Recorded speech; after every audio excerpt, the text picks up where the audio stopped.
Disclaimer: the following program features language not suitable for all audiences, and the expressed opinions found within this program are a reflection of those who feature on the PopCulture Effect podcast. Welcome to the PopCulture Effect. I'm Rockin' Rob, and on this show, I bring my closest friends together to talk about all the news happening in our pop culture world around us. What's going on, everyone? Blaze here, back at you for another podcast recording.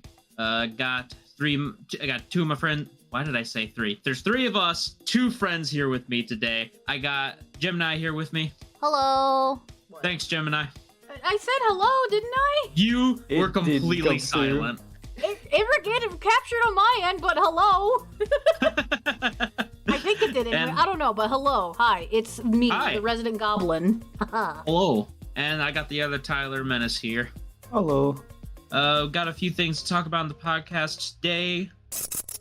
As I said last week, this is the time where I'll be covering the Beetlejuice sequel, Beetlejuice Beetlejuice. Now, I was able to see this with my dad in theaters, and it was quite the interesting watch, as I had just previously watched the original the night before to get ready. Now, it is a great movie overall, with a wonderful performance of Michael Keaton, Winona Ryder, Catherine O'Hara. They've all made such magic in this movie. And specifically with Catherine O'Hara, she literally made me hate her every single scene she was a part of. And it was in the best possible way, so I can't even complain about that. Now, all the world building and rules that were set up in the original were followed, and there was also reincorporation of old references and Easter eggs, without it really feeling forced, which I appreciated because it didn't feel like this was a corporate movie. It felt like it was just the progression of where Beetlejuice was going to go anyways. Now, for the spoiler-free section, I'll say it was a great homage to the original, and was definitely worth watching the original the night before for a refresher. All aspects of the movie, whether they were live action or some form of animation, it was great all around to watch. Michael Keaton was absolutely fantastic reprising his role, and all the other returning characters also felt like who they should be at that point in time. And by that, I mean this is a movie that takes place 30 years in the future. You should definitely check it out. Just ultimately a shame this movie didn't come out on Halloween or close to. All the side characters had their moments, and everyone kind of played their part perfectly to fit the plot. But speaking of the plot, I think it's time I go into the spoiler section. Now, this movie kicks off with Lydia hosting a Ghost Stories talk show, which has her estranged from her daughter and brought her closer to her skis-ball of a manager/boyfriend. With Lydia's daughter ostracizing herself from her family, and Lydia herself starting to see more images of Beetlejuice, this all results in the reveal of Charles Dietz's death, which is the catalyst to bring the family all back together. However, through Lydia and her daughter Astrid's return to the ghost house and the town itself, it just seems like Beetlejuice is popping up more and more, and he will have more of an effect on the movie as they get closer to that old style model of the city that Adam Maitland made. And speaking on the Maitlands for a moment, they weren't in this movie, and apparently there was some loophole in the book that allowed them to pass on. I don't know. It's weird. But speaking of Beetlejuice, he's on the run, so to speak, from the debut of his ex-wife, Dolores the Soul Sucker, which that concept was pretty cool, that the dead could even die, like for real. And her introduction was pretty cool as well, with her stapling herself back together from being in pieces and then sucking out the soul of a Danny DeVito demon. The other aspect I loved about this movie is that it never held anything back. It felt authentic, and from all the interesting character designs and showing several violent and disgusting scenes, they were all pretty great. Oh, also the other character that I absolutely loved was Willem Dafoe as Wolf Jackson. He was essentially an actor who was also playing a cop and trying to keep it real. And I also loved the receptionist/assistant character that would just constantly get him new cups of coffee. Now, the reason I bring Wolf Jackson up is that he is the cop/actor that's devoted to catching Dolores, since she's going through ghoul after ghoul to get to Beetlejuice. Now, this movie was just wonderful, with great comedy and character moments sprinkled throughout, and it didn't really feel like we got too much of Beetlejuice. I feel like we got just the right amount, with there being three separate plots, that being of Wolf Jackson and Beetlejuice, with Lydia having to deal with an upcoming marriage proposal, which actually is announced in the midst of the death of Charles. Head manager, which is what I have him written down as my notes, and I'm just going to refer to him as that, gets down on one knee and proposes to her with her being on the fence, but willfully. But she was on the fence and very hesitant, but she eventually accepted, which sent Astrid away on a bike ride, which had her run into, well, several cars, a fence, and then a tree, and then she found a boy, just in a tree house, which is pretty cool, because we got a little more character development with Astrid, and he then invites her over to his place on Halloween, and that was a really cool moment because it was revealed that he is a ghost, meaning that Astrid can also see ghosts like Lydia. And basically he was essentially manipulating her with promises of seeing her dad and leading her into the afterlife to try and steal her life away from her. And the one scene I really appreciated with Astrid and the ghost boy is the fact that she really opened up and spoke about her father's passing and the fact that Lydia just couldn't see him no matter how hard she tried. And it is revealed that Astrid's father was actually working at a day job in the afterlife, which is the reason why Lydia was never able to see him.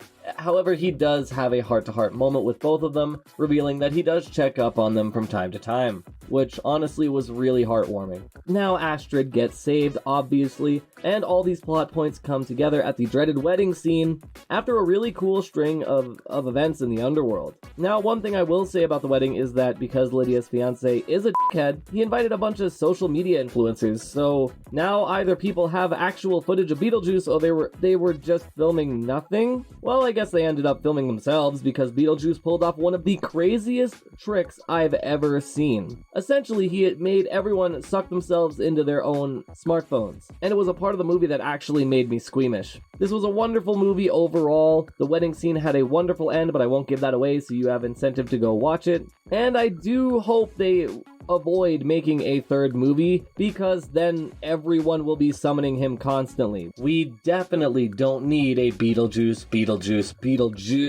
shit before he hears us. That's all I have for this week, and I'm gonna send it back to my friends for this week's episode. Menace, what do you got to talk about with Elon Muskrat? That's not me, that's Bobbert. What? I'm talking about COD. I didn't see that.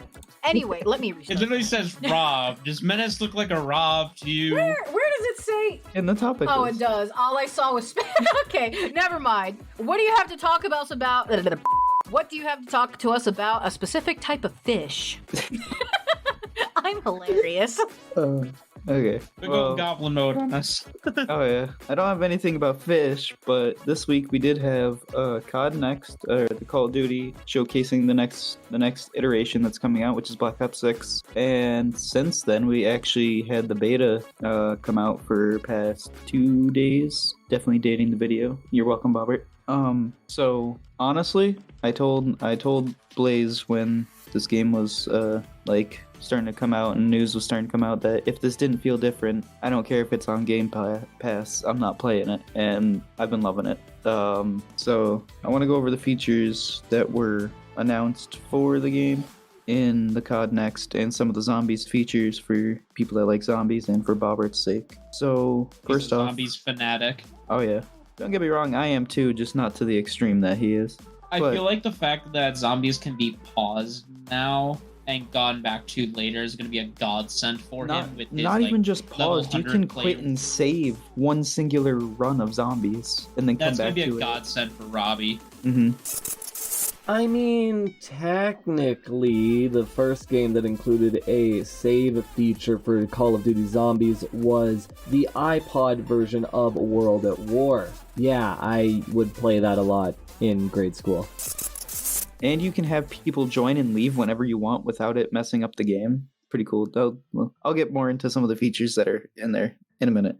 So first big announcement that they did at COD Next was Verdansk, everybody's favorite Warzone map, is coming back in 2025. So not at launch, but sometime in Season 1, they said. Right now during the beta, we have about 4 or 5 maps. I haven't hopped on today, actually. But there are going to be 8 maps in the beta and 16 new maps starting us off on launch for Call of Duty, which in these past few years is kind of a breath of fresh air because all we've been getting is reskins and remakes. Oh god, What did I wrote something here and I can't even remember what it's about. I guess the next thing is each prestige reward in the game will be a like, for those of you that don't know, every time you prestige in Call of Duty, you reach a certain level and you reset it. Normally in other games you'd get like a permanent unlock token that you can permanently unlock, like a weapon or something that you can use. Like, instead of having to wait to get to that level to unlock it again. They changed that, and then you just started getting like special rewards like emblems or clan tags or like stuff you can put on your gun. And the cool thing about this one is that each prestige reward is going to be like a nostalgia trip almost for players of Call of Duty for so long. Like, the first one is World at War, and it's like a World at War zombie. So you actually get stuff based on the other Call of Duties and other Black Ops titles mainly. When you actually hit level 1000, which is max prestige, you will get a secret reward. They didn't really elaborate on that, so my guess is like a gun variant or something like that, which I think would actually be pretty cool. Ranked play is set to start in early Season 1, which is the earliest ranked play has ever been released. I don't do ranked play myself, but for those of you that enjoy it, hope you like it. This game is very fast-paced. One of the main things that have come out with this Call of Duty is omnidirectional movement, and I've been having a grand old time with that. It's great. Essentially, I always forget that the omnidirectional movement is there because I'm so used to slide shooting. I keep on forgetting that I can like dive to the left and right and backwards. Oh, well, it's not even with just diving. You can slide backwards, you can sprint backwards. Like, every time that I'm like, I'll forget about it too. And then when I start running to the side to like get to cover, and I see my character actually sprinting sideways, I'm like, whoa, this is nice. But it allows you to do some crazy movements. Like, you could, if you played the beta when it started, you could actually feel the games getting faster and faster as people started to pick up the movement. Yeah. So like, you can, like I said, you could be sprinting sideways to cover, slide sideways, and mid-slide you can hold your dive button and dive out, aim down sights while you're diving out of there and shoot the enemy that's out the corner. And it works 360 degrees, which is cool. So you can be running forwards, spin your camera around, and actually still be running as like backwards while like to maybe shoot somebody who's chasing you, or you know, trying to kind of check behind you. Another thing that they added is an auto peek feature. So for those of you that play other shooters like Rainbow Six Siege or something like that, you can press your right stick to peek, kind of lean your character out so you can look around corners easier without having your entire body exposed. They added an automatic version of that where if you are aimed down sights close to a wall or corner of any object, you can actually lean to either side as you're approaching that corner.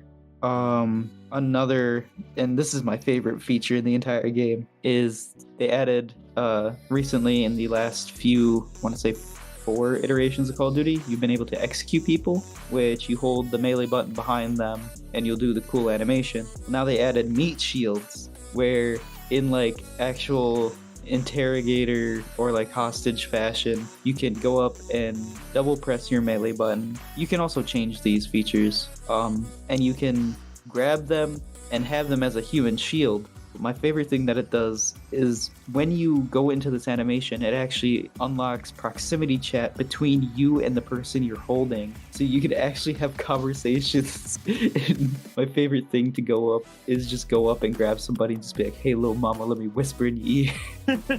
Sucks for me though, because I'm usually in party chat. Yeah, I'll even if we're in party chat, I'll quick switch to game chat, because when you're holding, it's literally just a conversation between you. You go into like your own separate chat room almost. Your team can hear you if they're close by, but other than that, it's just you two talking. Trying to think of some other stuff. There's a new Warzone Resurgence map that was announced. It's called Area 99, and it's supposed to show off the history of the classic Black Ops map Nuketown, which I think is very cool just for the lore implications. Right now in the beta, there is currently 12 perks. and it's the classic perk system for Call of Duty, or at least for Black Ops, where you have the 3, and then they brought back the wildcard system, which I actually really like, and you can get perk greed, overkill, stuff like that. There's supposed to be 18 total perks in the game at launch, with 5 new perks, and unlike perks or perks that were underperforming, some of them have actually been fused together or re-edited to kind of have a better feel for this Call of Duty. Along with returning guns like the XM4 from Cold War, I'm sure there's going to be a few others, and I'm sure there's a few others in the beta that I haven't really realized yet that are from other Call of Duties or other, not like Modern Warfare or anything like that, but other Black Ops titles. There are going to be 12 new guns, never before seen in Call of Duty. And one of the last things, it wasn't announced, but it was actually achieved during the COD Next event, before the game is even out. Nukes are back in multiplayer. I believe it's still 25 to 30 kills, but it's no longer a DNA bomb where it just wipes everybody once and then the game continues. It is a full-on nuke, game ender, you are the best in the game, game's over. Which I'm glad to go back to that instead of, oh yeah, you get one team wipe and then that's your present for dropping 30 kills without dying. A couple other of that was about it for multiplayer. There are a couple of other features, like there's more assist features and stuff in the settings. You can go back on Call of Duty's channel, and they've had interviews about that. But going into zombies, there are 3 new mastery camos for each thing, actually. Zombies, multiplayer, and Warzone. They all actually look really good. I recommend looking at them because obviously we don't have visuals. There are 2 new maps on launch and a confirmed DLC map to be coming within Season 1. So there are going to be 3 maps within the first few months of Black Ops 6 being out. The first map is Terminus, and this one directly leads into after the events of Cold War with the new crew that were coming out. Speaking of crew, for those of you that don't know, we do have a new, they're not a set crew. You could still play as operators if you want. You can also choose these people in the starting lobby, and you get special dialogue, more storytelling as you are playing these characters through the game. They also said for the maps, they are bringing back more of a Black Ops 2, Black Ops 3 style for you Easter egg hunters out there. There's going to be no obvious steps, no objective markers, no objectives like at the top of your screen. It's all about you finding, but it's not going to be anything super obscure like towards the end of Black Ops 3 with like revelations and stuff where you're shooting random rocks. But to bring more people into the fun of Easter egg hunting and to keep people, updated with the story, there's going to be a special mode called Guided Mode, which will give you those objective points and that objective list for the Easter egg. But that once you are done with the Easter egg, you are done with your run of that zombies map. What else? There's a lot. There's new and returning gobblegums such as Perkaholic, Wall Power, Crate Power. There's new perks like melee, or there is a singular new perk that we know of right now called Melee Macchiato, which isn't like it sounds, increases your melee. As for the maps themselves, it seems like Terminus received very good praise for a very big, very elaborate zombies map. Liberty Falls has had a mixed review, and that is the map that they showed at COD Next. One main reason for being that the multiplayer map they showed for COD Next is actually a section of Liberty Falls, the zombies map, retextured, I should say, for multiplayer. But it's literally like 1/3 of the map. It is a smaller, more simpler map, at least what they showed in COD Next, so that kind of sparked some debate in the community. But I feel like this is more of a Shadows of Evil D-Machine kind of, or not D-Machine, the Giant scenario. Shadows of Evil, the Giant scenario, where you have the elaborate new story map, Terminus in this case, and then you have the simple high rounds, easing people back into the new round-based zombies kind of thing that we have going on now. There are a lot of other features that are returning and coming back, like the armor rarity system, the weapon rarity system, double triple pack punching, ammo mods, stuff like that. All the really cool stuff they added from Cold War. Some of the stuff they've added from other games. There's the armor system, which I actually like better than having the sealed system, but I do recommend, if you are interested in seeing everything, to go check out the COD Next stream. They have some more like special interviews and stuff that I wasn't able to catch. They have everything else explained in there, and we should have a link to that down below for you. But I believe that is it from all of us here, unless any of you guys had any other stuff you want to throw in real quick. No, I didn't. Yeah, it's pretty much good for me. Okay. All right, I've looked around all of the editing dimension, and he's not here. We don't have to worry about Anyways, the other thing I wanted to discuss for this week is the revival of Dwayne McDuffie's official website. Now, for those of you that are unaware, Dwayne McDuffie was an American writer who passed away back in 2011. And Dwayne is most well known for his intricate work on the Ben 10 franchise from the original all the way up until Omniverse, and just recently his official website with all of his scripts, outlines, notes, pitches, and concept art was put back online at DwayneMcDuffie.com. Now, this website is an absolute treasure trove and gold mine if you are somebody that enjoys animation and really gets an itch in your brain for all the behind the scenes stuff and how intricate it can be. Me being from the radio business, I can kind of get an appreciation of it from a base level, but this is an absolute treasure to have this back because, as you know, I'm a huge Ben 10 fan, and just being able to see all of everything that was ever in the production stage of Ben 10, Alien Force, and Omniverse, I'm super happy to see. Now, if you want to see more about the Ben 10 aspect of this website, obviously you can visit the website itself, or you can check out the Ink Tank because they had a recent couple of episodes that talked about the majority of the information on the Ben 10 side of things from the website, but that isn't all of it, which was a surprise to me. When I dug into this thing, I also found out that Dwayne McDuffie was also a comic book writer, writing for Justice League of America, Static Shock, which it gives me a whole new respect for Dwayne McDuffie for the fact that he was able to make that kind of character, because honestly, Static Shock was one of my more favorite superhero characters as a kid. And he was also the writer behind Justice League Unlimited, the animated series, and movie idea scripts for Justice League Doom and Justice League Crisis on Two Earths. Now, looking through this website, you can see all different types of things from the original designs of certain aspects of characters, or you can see certain pitches for ideas for story beats and how the story would go, and certain characters and outlines of how the plot would progress. And it warms my heart that we get this, because not a lot of times do we get a passing of a famous individual that affected the world in pop culture or in science or in the world. We need more elements like this where we wouldn't know about any of this stuff. We would only know about his credits in those shows or comics or what have you. But this gives us concrete proof, and we get to look through the thought process and the overall understanding of what these shows, comic books, and movies were going to be.